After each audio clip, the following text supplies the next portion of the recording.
तो जनाब मोहसिन नकवी कह रहे हैं कि बाबर आजम को T20 से मैंने नहीं ड्रॉप किया है, तो फिर किसने ड्रॉप किया है बाबर आजम को?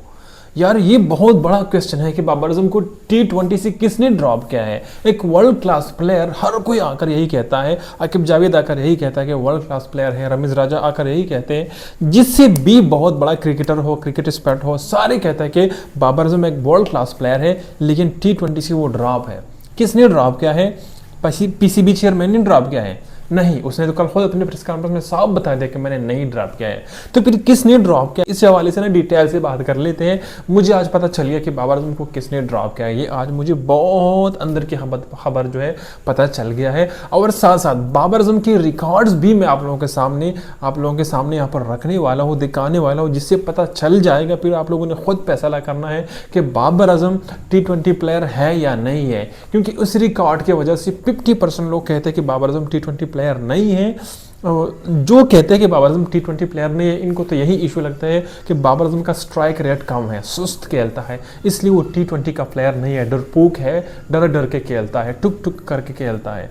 लेकिन जो कहता है कि बाबर आजम T20 का सबसे अच्छा प्लेयर है, तो वो ये वाली रिकॉर्ड्स जो कि आज की वीडियो में दिखाने वाला हूँ, ये वाली रिकॉर्ड्स देखकर कहता है कि बाबर आजम T20 का प्लेयर है। तो आज आप लोगों ने ये वाले रिकॉर्ड्स भी देखने हैं, और आप लोगों ने भी मुझे कमेंट में बता देना है कि क्या बाबर आजम T20 का प्लेयर है या नहीं है। तो चलिए शुरू करते हैं। देखो सीन कुछ यूँ है कि कुछ दिन पहले जब आकिब जावेद का प्रेस कॉन्फ्रेंस हुआ, सिलेक्शन कमेटी का वो मेंबर है, आप लोगों को पता है, माइक हेसन, जो कि टीम का हेड कोच है, लेकिन वो भी सिलेक्शन कमेटी का मेंबर है। सबसे अलग अलग सवाल हुआ रिजवान के हवाले से भी और बाबर के हवाले से भी। रिजवान का तो खैर कोई इतना नाम नहीं ले रहा, लेकिन जहाँ तक बाबर है, जब भी कोई प्रेस कॉन्फ्रेंस होता है ना क्रिकेट के रिलेटेड, तो इसमें सब हर जगह पर यही सवाल ज़रूर होता है कि बाबर आजम कब T20 टीम में वापस आएंगे और क्यों इनको ड्रॉप किया है और किसने ड्रॉप किया है। तो ऐसा ही सवाल कल चेयरमैन मोहसिन नकवी से भी हुआ। एक प्रेस कॉन्फ्रेंस में वो कर रहे थे लाहौर में गनी इंस्टीट्यूट ऑफ क्रिकेट में, वहाँ पर एक टूर्नामेंट हो रहा है, लोकल टूर्नामेंट, जिसमें बाबर आजम भी हिस्सा ले रहे हैं।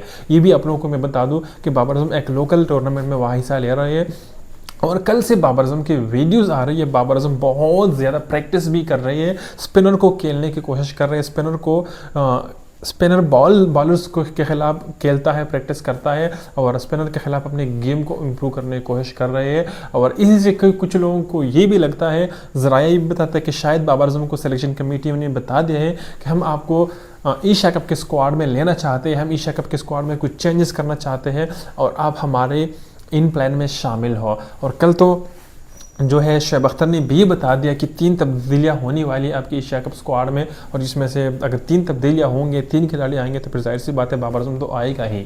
तो खैर मोहसिन नकवी से जब ये सवाल हुआ कि बाबर टीम में नहीं है तो किसने ड्रॉप किया, क्यों बाबर ड्रॉप हुआ, तो उसने क्लियर जवाब दे दिया कि देखो भाई, कौन सा खिलाड़ी ड्रॉप होता है, कौन सा खिलाड़ी टीम में एन होता है, इसमें मेरा कोई लेना देना नहीं। ये सारी अथॉरिटीज़ मैंने सिलेक्शन कमेटी को दिया हुआ है, और इन पे मेरा पूरा ट्रस्ट है। वो जो कर रहे हैं ना, इन पे मेरा पूरा ट्रस्ट है, और इंशाल्लाह इसी के साथ रिजल्ट भी अच्छा आएगा क्रिकेट के फैंस के लिए। तो इसने तो भाई बहुत सीधा साधा जवाब दे दिया और जान चढ़वा दिया उसने पैन से। कल को अगर कुछ भी हो जाए ना, तो मोहसिन नकवी कहेंगे मैं तो जिम्मेदार नहीं हूँ। इस तरह सिलेक्शन कमेटी की भी उन्होंने ऐसा कुछ गेम खेला है कि इतने सारे मेंबर हैं, आप किसी से भी पूछो, किसी भी सिलेक्शन कमेटी के मेंबर से, आकिब जावेद से, अलीम डार से, असद शफीक से, अजहर अली से, तो सब कहते हैं यार मैं तो ऐसा कभी भी नहीं चाहता था, लेकिन दूसरे भी लोग हैं, अकेला मैं जिम्मेदार नहीं हूँ। सारे निकलने की कोशिश कर रहे हैं। तो बेसिकली जितने भी इल्ज़ामात हैं, जितने भी लोग दावे करते हैं ना, और जितने भी मतलब बाबर आजम को ड्रॉप करने वाले सबूत मिल रहे हैं, वो आकिब जावेद की तरफ से मिल रही है। क्यों मिल रही है, मैं आप लोगों को यहाँ पर एक सबूत देने वाला हूँ। सबसे बड़ा सबूत ये है कि आकिब जावेद ने अपने एक पॉडकास्ट में बताया था, जब ये सिलेक्शन कमेटी में नहीं थी, जब ये पाकिस्तान टीम का कोच नहीं थी, इससे पहले वो कोच भी थे ना माइक हेसन से पहले, और आकिब जावेद की कोचिंग में बाबर आजम ड्रॉप हुआ है टीम से, माइक हेसन के आने से पहले ड्रॉप हुआ है। बहुत सारे लोग जो है माइक हेसन पर इल्ज़ामात लगा रहे हैं,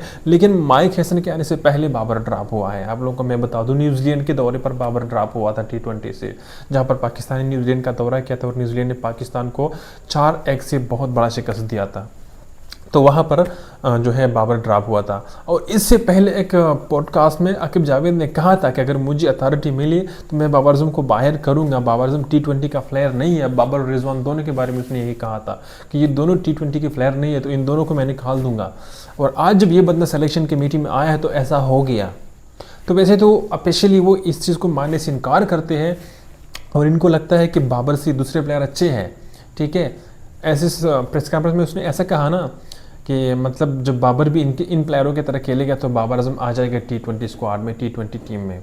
तो इसका मतलब सीधा यही है कि बाबर आजम से ये प्लेयर अच्छे हैं जो रिसेंटली खेल रहे हैं, साइम अयूब, हसन नवाज, साहिबजादा फरहान या फ़खर जमान या सलमान अली आगा खुद बाबर से ज़्यादा अच्छे हैं।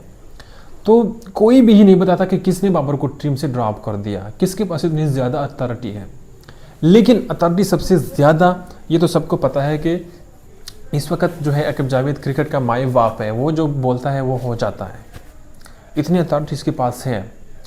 और ये भी उसने ही बोला था कि बाबर आजम को मैं ड्रॉप करूंगा T20 टीम से, और ऐसा हो गया। चले आते हैं अब इस टॉपिक पर। ये तो आप लोगों को पता चल गया होगा कि बाबर को किसने ड्रॉप किया है, बहुत रिस्की खबर मैं आप लोगों को बता रहा हूँ। अब आते हैं बाबर आजम का, ज़रा मैं स्टेटस आप लोगों को दिखा देता हूँ, बाबर आजम की रिकॉर्ड में आप लोगों को दिखा देता हूँ। आप लोग ये ज़रा देख लीजिए कि बाबर आजम ने कितने रन्स किए और कितने इसकी रिकॉर्ड्स है, ये आप लोग ज़रा देख। जी तो जनाब, ये है वो बाबर आजम की रिकॉर्ड्स जिसकी वजह से बहुत सारे फैंस चाहते हैं कि बाबर आजम T20 टीम में वापस आ जाए। तो आज ज़रा बाबर आजम की T20 की रिकॉर्ड्स मुलाहिजा कीजिए। बाबर आजम के अगर कैरियर की टोटली रन्स की बात करें तो बाबर आजम ने अभी तक T20 में 4223 रन बनाए हैं, जो इसकी वजह से बाबर आजम एक ग्लोबली एक टॉप रन स्कोरर है T20 में। इस वजह से बाबर आजम को लोग T20 प्लेयर मानते हैं, ये सबसे बड़ी वजह है। इसके अलावा सबसे बड़ी वजह, बाबर आजम ने अपनी इब्तदाई कैरियर में 2000 रन कंप्लीट किए थे, 52 इनिंग्स में उन्होंने कंप्लीट किए थे, और ये सबसे ज़्यादा 2000 रन कंप्लीट करने वाले पहले प्लेयर बन गए हैं बाबर आजम। बाबर आजम की अगर सेंचुरी की बात करें तो बाबर आजम ने अभी तक T20 में 3 सेंचुरी बनाई है और ये पाकिस्तान की तरफ से सबसे ज़्यादा सेंचुरियाँ है।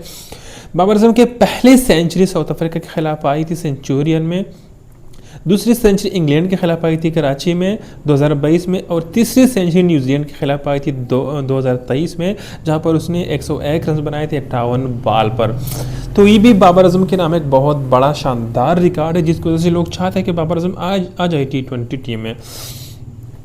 अच्छा, अगर आप वर्ल्ड कप की बात करें, T20 वर्ल्ड कप में बाबर आजम ने क्या उखाड़ा है तो आप लोग ये देख लो। 2021 की वर्ल्ड कप में, T20 वर्ल्ड कप में बाबर आजम ने 303 रन बनाए थे, 303 रन, जो इस टूर्नामेंट में सबसे ज़्यादा रन थे, सबसे ज़्यादा रन स्कोर था Babar Azam T20 world cup 2023 में। और ये 303 रन एक single T20 world cup addition में सबसे ज़्यादा रन है, जो कि बाबर आजम के नाम एक बहुत बड़ा रिकॉर्ड है। और इसी साल बाबर आजम T20 रैंकिंग में नंबर 3 पे आया हुआ था। अच्छा, T20 batsman of the series award, मतलब T20 बैट्समैन का भी एक अवार्ड होता है जो कि बाबर आजम के नाम आया है। बाबर आजम ने 2016 से 2024 के दौरान T20 में 5 player of the series award जीते हैं। ये इनकी रिमार्केबल कंसिस्टेंसी और इम्पैक्टफुल बताता है। अच्छा, पाकिस्तान के लिए T20 में इनके नाम सबसे ज़्यादा फोर्स, सबसे ज़्यादा चौके बाबर आजम के नाम है। T20 में 432 चौके लगा चुके हैं और 92 चक्के लगा चुके हैं। चक्के में तो टॉप पे नहीं है, चक्कों में आई थिंक रिजवान टॉप पे है, रिजवान को भी आजकल लोग T20 के प्लेयर नहीं मानते हैं। और इमाद वसीम की मुझे वो बात याद आती है कि रिजवान जो है चक्का नहीं मार सकता, लेकिन खैर बहुत अरसा रिजवान ने T20 क्रिकेट तो खेला है, लेकिन बिलाखिर वो बाहर हो गया।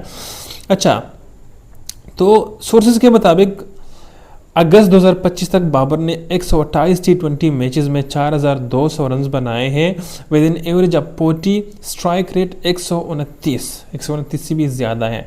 ये नंबर उनकी ओवरऑल कैरियर स्टेटस के साथ इम्प्रेसिव एलिगमेंट दिखाते हैं। तो थोड़ा सा समरी दोबारा आप लोग देख ले। रिकॉर्ड जो बाबर आजम की अचीवमेंट है, total runs 4223, past 200 run T20 run, 52 innings में बाबर आजम ने कंप्लीट की थी। ये उन्होंने 2021 में कंप्लीट की थी। T20 सेंचुरीज की बात करें तो 3 सेंचुरी बनाई है बाबर आजम ने। Most runs 2021 T20 world cup 303 run बनाए थे, टॉप स्कोरर था 2021 के वर्ल्ड कप में Babar Azam. Player of the series Babar Azam ने 5 अपने नाम कर ली है 2016 से लेकर 24 तक, और अब तो 2025 में वो टीम में है ही नहीं, तो कौन सा वो player of the match award अपने नाम कर देगा।